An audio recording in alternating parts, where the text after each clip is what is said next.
That government of the people, by the people, for the people.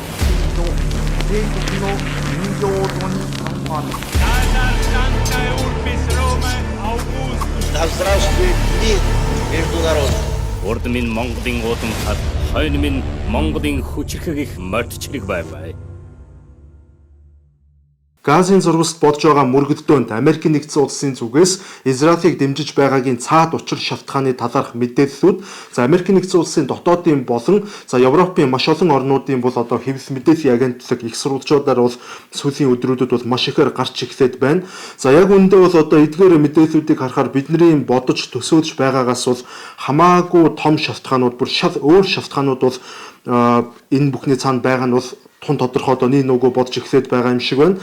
Тэгэхээр хамгийн харамсалтай нь бол одоо газын бүс нутагт бол инх тайвныг тогтоох ямар ч тийм зорилт болон зорилго байхгүй гэдэг нь нэгэнт тодорхой болоод байна. Палестины ард иргэдэд израильчуудтай тэгш ирэх олгох асуудал мөн Палестины иргэдэд өөрсдийн тусгаар улсыг байгуулах боломж өгөхгүй нь бол хэндэж тодорхой болсон. Америк нэгдсэн улсын дотоод нийгэмд ил болсон зарим мэдээллүүдээр бол Америк нэгдсэн улс нь Газын нутгийг хоёр хувааж нэг хэсэгт нь бол Америк нэгдсэн улсын бүрэн хяналтыг тогтоож тэнд дэд бүтцийн байгууламжуудыг барих бөгөөд тухайн бүс нутагт Палестины иргэд бол амьдрахгүй гэсэн үг. Харин үлдсэн багахан орон зайд нь бол Палестины ард иргэд өөрсдөө уучраа олон амьдрна гэсэн одоо ийм агуулгатай зүйлс бол номхон далайн нөгөө иргэд бол яригадад эхэллээ. Тэгэхээр Америк нэгдсэн улсын уг төлөвлөгөөний цаад зорилго нь Америк нэгдсэн улсын энэтхэг ойрох дорнд Европ гэсэн одоо худалдааны шин замыг нээж эдийн засгийн шин коридор байгуулахад зорилготой гэж үзэж байгаа юм. Өөрөөр хэлбэл энэ бүхэн нь бүгд найрамдах хятад ард улсын эсрэг чиглэсэн геополитикийн бодлого бөгөөд бүс ба зам хөтөлбөрийг сөрөн зогсох төлөвлөгөө гэж хэлж болно. Тэгэхээр Газын зурвалт өнөөдөр Америк нэгдсэн улс ингэж идэвхтэйгээр Израилийг дэмжин оролцож байгаа явдал нь Трамп еврей хүргэнтэйдээ ч биш, эсвэл Газын зурвалт үнэхээр санаа тавьсандаа ч биш. Харин Америк нэгдсэн улсын ноёр хол тус гүрний хүч чадлыг хамгаалж нөлөөгөө нь тэлэх гэсэн илүү том геополитикийн бодлого гэдэг нь тодорхой харагдаж байна. Манай өнөөдрийн дугаарын хамтран ажиллагч байгууллагаар дэлхийн номер 1 ургамлын гаралтай эм үйлдвэрлэгч Himalaya брендийн Tentix Royal хэмээх бүтээгдэхүүн маань хамтран ажиллаж байна. Энд харагдаж буй бүтээгдэхүүн маань эрчүүдийн эр бэлгийн даавар буюу тестостероны хэмжээг бол нэмэгдүүлж, цаашлаад эрчүүдийн эрч хүч болон цусны эргэлтийг нэмэгдүүлснээр эрчүүдийн бэлгийн чадварыг сайжруулах ийм үйлчилгээтэй ургамлын гаралтай шилдэг бүтээгдэхүүн байгаа юм а. Одоо тэгэхээр илүү задлаад ярив. Энэ оны 10 дугаар сард Израиль Палестины хооронд гац зогсоох гэрээ байгуулагдсан. Гэвч энэ гац зогсоох гэрээ амьдрал дээр огтоосон хэрэгжээгүй. Тухайлбал Израилийн зүгээс гац зогсоох гэрээг маш олон удаа зөрчиж Палестины зүгт гал нээсэн юм. Яг энэ талаар Британий хамгийн том хэвлэл мэдээллийн байгууллага болох BBC агентлаг бие даасан судалгаа хийж үр дүнд нь гац зогсоох гэрээ байгуулсны дараагаар 1 сарын хугацаанд Израилийн тал Палестины нутагт нийт 1500 гаруй барилга байгууламжийг устгасан болохыг тогтоосон байна. BBC-гийн зүгээс үүнийг нотолохын тулд хиймэл дагуулаас авсан зургийг ашиглаж олон нийтэд мэдээлж байна. Гэтэл Трампын хувьд гац зогсоох гэрээ байгуулсны дараагаар би Газын зурвалын дайныг дуусгасан. Одоо энэ бүс нутагт инх тайван тогтсон гэх мэтээр мэдэгдэж байсан ч харамсалтай нь бодит байдал дээр инх тайван октосоо тогтоогүй гэдэг нь аль бие усны баримттайгаар инхүү нотлогдож байна. Энд бас та бүхэн BBC-гийн хиймэл дагуулын харьцуулсан зургийг харж байна. Ихэнд харагдаж байгаа Абасан Ал-Кабира гэдэг газрын 10 дугаар сарын 14-ний зураг буюу гац зогсоох гэрээ байгуулагдах үеийн зураг байна. Харин дараагийн зурагт 11-р сарын 10-ны өдрийн буюу гац зогсоох гэрээ хэрэгжснээс хойших 1 сарын дараах зураг байна. Энд гац зогсож уу гэвэл мэдээч үгүй. Энд гал октоосон зогсоогүй. Харин иргэдийн орон байр, гэр орнууд харин хэдэн зуугаараа газрын хөрснөөс арчигдсан байдалтай харагдаж байна. Тэгэхээр яагаад ингээд гац зогсоосон гэх хэрнээ иргэдийн гэр орнуудыг устгаад байна бэ гэдэг асуулт бас гарч ирнэ. Энэ бол тэдний цаад төлөвлөгөөний нэг хэсэг буюу тухайн бүс нутагт амьдардаг ард иргэдийн гэр орнуудыг нь устгаж, цааш нь шахаж хөөн түрэх төлөвлөгөө гэсэн үг. Мөн Палестины Хамас бүлэглэлийн зүгээс Израилийн барьцаанд байсан иргэдийг 10 дугаар сард буюу гац зогсоох гэрээний яг өмнөхөн барьцаанаас судлаж израильчуудад хүлээлгэн өгсөн боловч энэ хядлага одоо хүртэл үргэлжилсээр байгаа. Тэгэхээр энэ бол барьцааны иргэдийн асуудал октосоо биш гэдг нь тодорхой харагдаж байна. Мөн израильчуудын хувьд дан ганц Газын зурвалыг бөмбөгдөөд байгаа хэрэг октосон биш. Израильчууд Ливан улсын өмнөд хэсгийн газар нутаг иргэдийн сурчлын бүсүүдийг мөн тасалдахгүй бөмбөгдөж байгаа. Уг нь энэхүү галз зогсоох гэрээг Америк нэгдсэн улсын зуучлалаар Трамп ихлүүлсэн боловч мань залтай Трамп галз зогсоох гэх нэрийн дор халахвч хийж цагууран Израилийг санхүүжүүлэн дайтуулсаар байна. Мөн нэгдсэн үндэсний байгуулагч гэсэн энэ талаар мэдэгдэл хийсэн.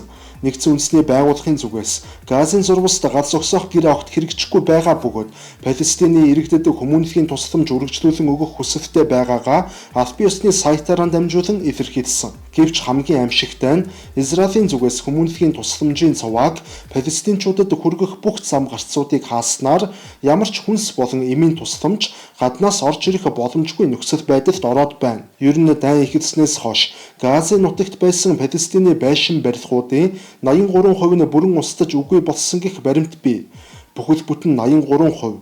Тэгэхээр тэр хүмүүс хаана яаж амьдарч байгаа бол, ямар нөхцөлд амьдарч байгаа бол гэд бодхоос аимшигтай санагдаж байна. Улмаар хамгийн муухай зүйл нь Израилийн зүгээс Палестины иргэдэд гэр орноо байшин барилгуудаа дахин барих ямар ч боломжийг олгохгүй байгаа.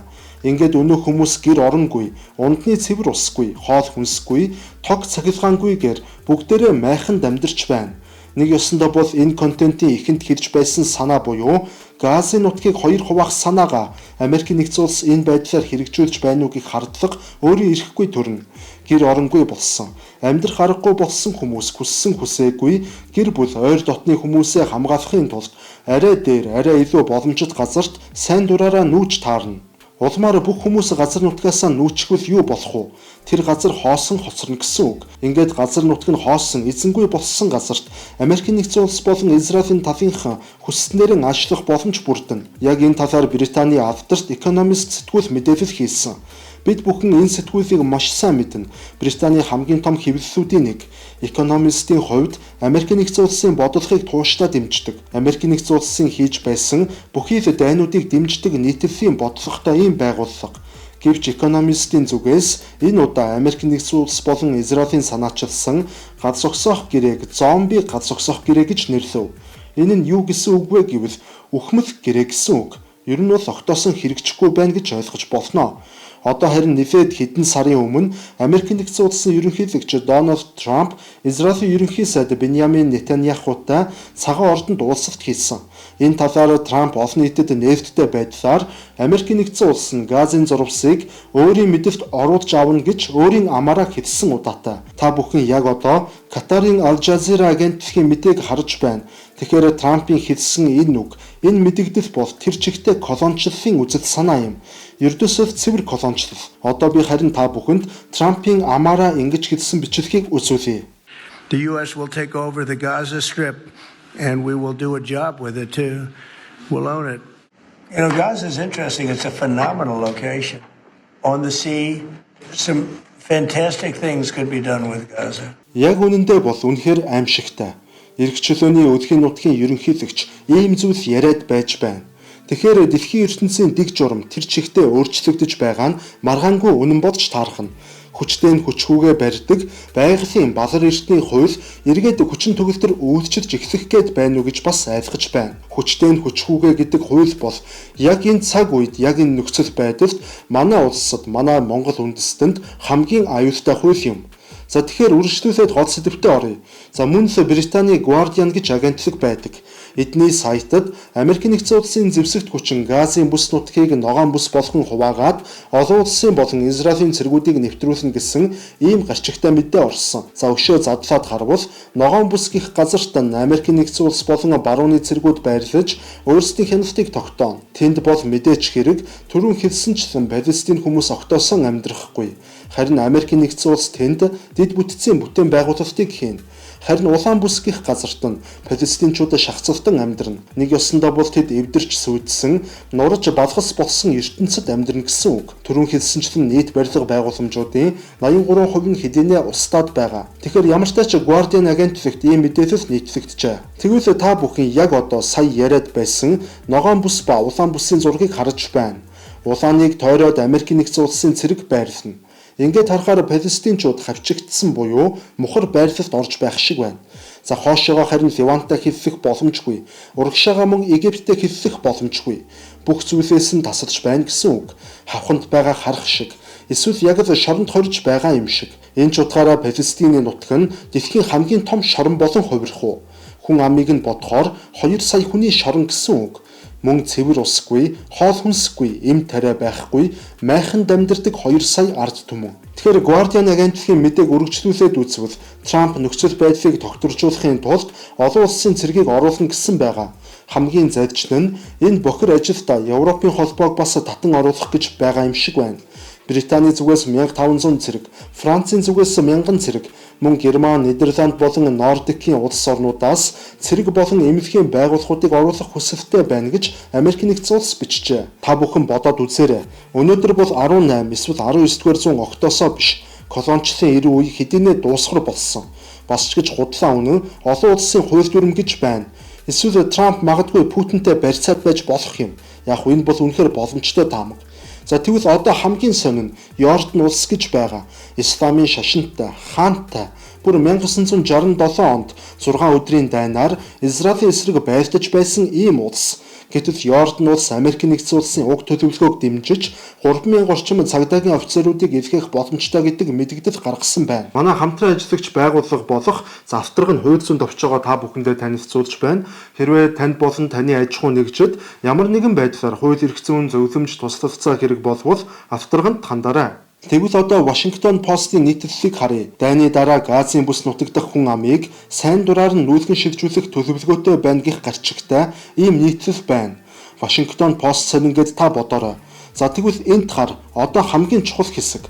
Америк нэгдсэн улс болон Израилийн дэмжлэгтэй Gaza Humanitarian Foundation буюу GHF гэдэг байгууллага Газын нутагт хүнс тарааж байгаа. Энэ байгууллага хүнс тарааж байгаа учраас нүүбийн тусламжийн цуваг Газад оруулахгүй байгаа.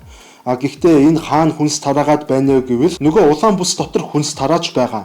Тэгэхээр юу гэсэн үг вэ? Ногоон бүсэд амьдарч байгаа Палестины иргэд өлсөж өгөхгүй тулд аргагүй ирэхэнд улаан бүс рүү дөрвөн гэсэн үг. Ингээд эдгээр сайн дураараа нүүлгэн шилжүүлж байгаа. Ингэж Америк нэгдсэн улс болон Израилийн талынхан Палестины ногоон бүс дэх ард иргэдийг сайн дураар нь хоолоор нь базаж улаан бүс рүү нүүлгэн шилжүүлж байна. Одоо үргэлжлүүлээд харвал Boston Consulting Group гэх байгууллага энэ бүх хүнс тараалтын санхүүгийн төлөвлөгөөг хариуцаж хийсэн юм. За одоо бүрсэн анхаараарай. Израилийн ерөнхий сайд Беньямин Нетаньяху залуудаа Boston Consulting Group-т ажиллаж байв. Энэ нь өөрийнх нь намтар дээр тодорхой бий. Беньямин Нетаньяхугийн хувьд бол энэ хүн хэдийгээр Израилийн ерөнхий сайд мөн боловч цагтаа бас Америк нэгдсэн улсын иргэншилтэй байсан ийм хүн. Бага нас болон эдэр насаа Америк нэгдсэн улсад өнгөрүүлсэн нэгэн. Харин Израилийн улс төрд орох гэж Америк нэгдсэн улсын иргэншлээс татгалзаж Израилийн иргэншил авсан гэдэг. Гэхдээ Америк нэгдсэн улсын иргэншлээс яг бүрэн татгалцсан гэх аль биесны баримт огтоосон байдаггүй. Зарим хүмүүс Нетаньяхуг давхар иргэншилтэйч байж магадгүй хэмээн харддаг. Нетаньяху ахлах сургууль болон коллежоо Америк нэгдсэн улсад төгсөж, цаашлаад MIT-д бизнесийн чиглэлээр суралцж төгсөөд, үүнийхэн дараагаар түрүүн нэр нь гардаг Boston Consulting Group-т ажилд орсон байдаг. Нетаньяхугийн хувьд Boston Consulting Group-т ажиллаж байх хугацаанд 2012 оны Америк нэгдсэн улсын ерөнхийлөгчийн сонгуульд бүгд найрамдах намаас нэр дэвшиж байсан Mitt Romney-тэй хамт ажиллаж байв. Нетаньяху өөрийн бүх амьдралын туршид Mitt Romney-тэй маш дотн харилцаатай байв. Яг энэ хүрээгээр мань хүн Дональд Трамптай ч мөн танилцж байсан. Хизээ гэдгийг нь мэдэхгүй ч маш эртнээс Трамп Нетаньяху хоёр танилуд болсон юм. Тэгвэл энд харагдаж байгаа газрын зургийг та бүхэн хараарай. Америк нэгдсэн улсын бүхэл төлөвлөгөө ердөөсөө л энэ. Энэтхэг ойролт орнод Европыг хамарсан коридор. Америк нэгдсэн улсын байгууллагыг зориод байгаа эдийн засаг худалдааны зам буюу Хятадын олон улсын худалдааны нөлөөг бууруулах төлөвлөгөө. Ингээд харахаар энэтхэгийн Мумбай хотын бомтоос Арабын нэгдсэн Эмиратууд, Сауди Араб гэх мэтээр булангийн орнуудаар дайрж тэндээсээ Израилаас газрын дундад тэнгисээр дамжаад Грек буюу Европт хүрэх коридор юм. Энэ бол ердөөсөө л Хятадын бүс ба зам хөтөлбөрийг сөрсөн төлөвлөлт гэж маш товчхоноор хэлж болно. Хятадууд хуучин торгоны замыг сэргээж, мөн далайн торгоны замыг байгуулж, үндэстэн дамсан олон улсын худалдааны сүлжээг бий болгох зорилготой байгаа. Үүнийг бараг бүх хүмүүс мэднэ. Харин Америк нэгдсэн улсын зүгээс ойролт оронд дах Хятадын худалдааны замыг таслах, саад хийх гэдэг Азийн нутаг Америк нэгдсэн улсын хувьд стратегийн хамгийн чухал байр суурийг эзлэж байна. Асуудлын гол нь ердөө энд оршиж байгаа. Тэгвэл нэг ийм төлөвлөгөө бас яваад байна. Америкийн нэгдсэн улс ногоон бүстэй EV-гийн аж үйлдвэрлэлийн бүсийг байгуулна. Америкийн нэгдсэн улсын цахилгаан автомашинуудын үйлдвэрүүд тэнд байгуулагдаж, тэндээс барууны орнуудад маш бага зардлаар тээвэрлэгдэнэ. Харин ажиллах хүч нь Палестины иргэд байх нь мэдээж хамгийн хямд зардлаар маш бага цалингаар асар их ашиг олох боломжтой. Тээвэр нь ойрхон газрын дундад тэнгисийг гатлаад Европын зах зээлд хүрнэ. Энэ нь ямар учиртай юм бэ гэхээр Газын бүс нутагт үйлдвэрлэсэн Америкийн нэгдсэн улсын цахилгаан автомашинуудын үн баруунд нийлүүлэгдэж байгаа хятадын автомашинуудын үнээс хямд болох боломжтой. Эсвэл ядаж хятадын машинуудтай үнээрээ өрсөлдөх чадвартай болно гэсэн үг. Хятадын цахилгаан автомашины борлуулалтад шууд хавт тавьж байгаа алхам. Зардлын хувьд бага. Та бодоод үз. Өдрийн хоолч байхгүй байгаа тэр Палестины 2 сая гаруй иргэдэд яг хэдэн долларын цалин амлах хангалттай байх вэ? Үүний хариулт нь мэдээж маш бага цалин. Иймээс Америкийн нэгдсэн улсын компаниуд маш бага зардлаар аж үйлдвэрлэлээ явуулах боломжтой болно. Трампын хувьд бол үнэхээр амар, бүр дэндүү амар хүн. Тэр толгой яг үнэндээ хатууч гэсэн бас улс орныхын төлөө маш аимшигтай ажиллаж байгаа юм. За харин хамгийн сүүлд Газын бүс нутгийн сүүлийн 100 жилийн газрын зургийг энд харьцуулан харцгаая. Ногооноор тэмдэглэгдсэн газар нь Палестины иргэдийн газар нутаг. Цэнхэр нь харин Израилийнх. 1948 онд Израиль улс анхлан байгуулагдаж, Израилийн сионист хөдөлгөөнийхэн палестинчуудыг шахаж, тухайн үедээ 750 мянга орчим палестинчуудыг буюу хүн амынхын 78%-ийн газар нутгийг дээрэмдэж авсан байдаг. Үүний улмаас Палестины ард иргэд Газын зурвас болон Вест Банк хэмээх хоёрхан газарт амьдарч эхлэв. Үүний дараагаар 1967 оны 6 өдрийн дайнаар газар нутгаа улам баталгаажуулж Арабын орнуудыг Израиль ялав. Харин үүний дараа 1995 оны Ослогийн гэрээгээр Вест Банкын нутгийг 3 бүсэд хуваажээ. А бүсэд нь Палестинчууд, Б бүс нь харин Израиль Палестины хамтын хяналтанд байна. С бүс нь харин Израилийн хяналтанд байхаар болов. Харин 2020 оноос эхлээд Вест Банкын бараг дийлэн хэсэг шууд Израилийн хяналтанд шилжиж, Палестины иргэд түүхэн газар нутгийнхаа дөнгөж 15% амьдрах болов. За товчхондоо бол мэдээлэл иймэрхүү байна. За та бүхэнд мэдээч хэрэг зарим байдлаар сонирхолтой байсан гэдэгт бол маш ихээр итгэж найдаж байна. Тэгэхээр өнөөдрийн бэлтгэж хүргэсэн мэдээлэл маань бас энд хүрээд өндөрлөж байна.